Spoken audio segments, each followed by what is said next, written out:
جی تو دوستو، آج کی اس خوشیوں میں سب کو خوش آمدید، اور ہم آج کی اس ویڈیو میں کوشش کریں گے کہ آپ کو کچھ بہت ہی انٹرسٹنگ قسم کی معلومات پرووائڈ کر سکیں۔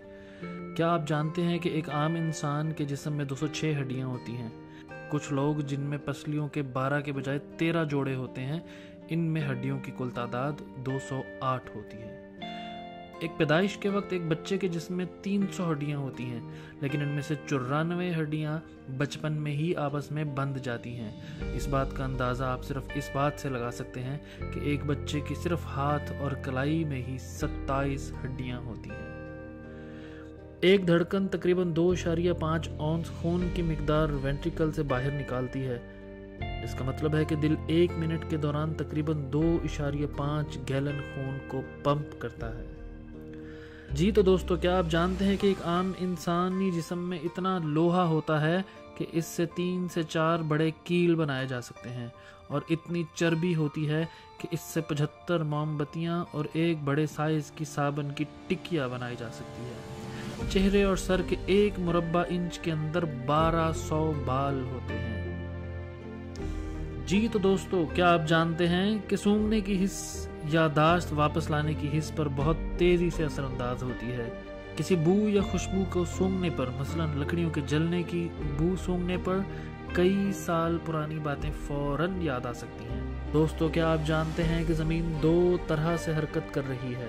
یہ اپنے محور کے گرد بھی گھومتی ہے اور سورج کے گرد اپنے مدار میں بھی گردش کرتی ہے۔ یہ اپنے محور پر ایک چکر 23 گھنٹے 56 منٹ اور 4.09 سیکنڈ میں مکمل کرتی ہے، جبکہ سورج کے گرد اپنے مدار میں ایک چکر مکمل کرنے میں اس کو 365.25 دن لگتے ہیں۔ محور سے دن مکمل کرتی ہے اور مدار سے سال۔ جی تو دوستو، آپ کو یہاں پہ یہ بھی بتاتا چلوں کہ مچھروں کی 3000 یا اس سے بھی زائد اقسام موجود ہیں، اور ان میں سے صرف چند اقسام ہی انسانوں اور جانوروں پر حملہ آور ہوتی ہیں، یعنی کہ کاٹتی ہیں، اور ان میں سے بھی صرف مادہ ہی کام کرتی ہے، جبکہ نر مچھر بالکل نہیں کاٹتا۔ دوستو، کیا آپ جانتے ہیں کہ پیدائش کے وقت ایک کینگرو کا سائز 1 سے 1.5 انچ کے برابر ہوتا ہے، یعنی انسانی انگلی کا آدھا۔ یہ بچہ خود ہی ماں کے پیٹ سے نکل کر ماں کے پیٹ پر بنی تھیلی میں چلا جاتا ہے، اور پھر تب تک اس تھیلی میں پڑا دودھ پیتا رہتا ہے جب تک وہ چلنے پھرنے کے قابل نہ ہو جائے۔ دوستو، کیا آپ جانتے ہیں کہ شتر مرغ 20 سے 30 انڈے دیتا ہے، پھر ان کے 3 حصے کر دیتا ہے؟ ایک حصہ زمین میں دفن کرتا ہے، جبکہ دوسرا حصہ دھوپ میں رکھتا ہے، اور تیسرے حصے پر خود بیٹھتا ہے۔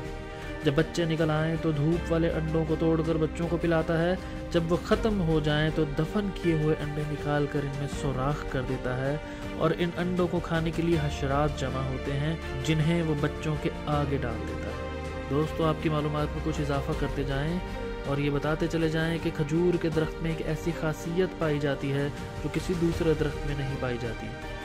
اگر اس کا اوپر کا حصہ کاٹ دیں تو یہ اسے ذبح کر دینے کے برابر جیسا ہوتا ہے۔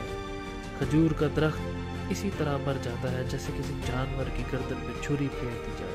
دوستو، کیا آپ جانتے ہیں کہ قدیم رومن سلطنت میں نمک اتنا قیمتی ہوتا تھا کہ رومن بادشاہ جولیس سیزر اپنی فوج کو تنخواہ کی صورت میں پیسے نہ دے کر صرف نمک دیتا تھا۔ دوستو، کیا آپ سیاہ موت کے بارے میں جانتے ہیں؟ جی ہاں، آپ نے صحیح سنا، سیاہ موت۔ گلٹی دار طاعون، جسے سیاہ موت یعنی بلیک ڈیتھ کا نام دیا گیا ہے، ایک خطرناک بیماری تھی۔ اس کی وجہ سے ایشیا، شمالی افریقہ اور یورپ کے بیشتر حصوں میں ایک عرصے تک موت کی حکمرانی رہی ہے۔ پہلی بار یہ وبائی مرض 1331 میں چین میں پھوٹی۔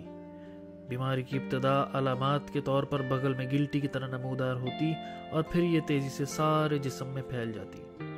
یہ خطرناک بیماری لاکھوں لوگوں کی موت کا سبب بنی۔ اس وبائی مرض کی ابتدا غالباً ایشیا کے گھاس دار میدانوں سے ہوئی، پھر یہ کالے چوہوں میں رہنے والے پسوؤں کے ذریعے دنیا بھر میں پھیل گئی۔ یہ چوہے انسانی آبادیوں کے آس پاس ہی رہتے تھے۔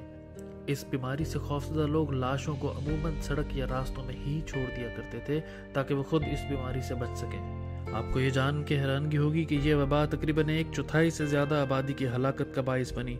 اس بیماری سے صرف مشرقی یورپ میں ہی 2 کروڑ سے زائد افراد کا انتقال ہوا تھا۔ اس بیماری میں لوگ متاثرہ گھروں کے باہر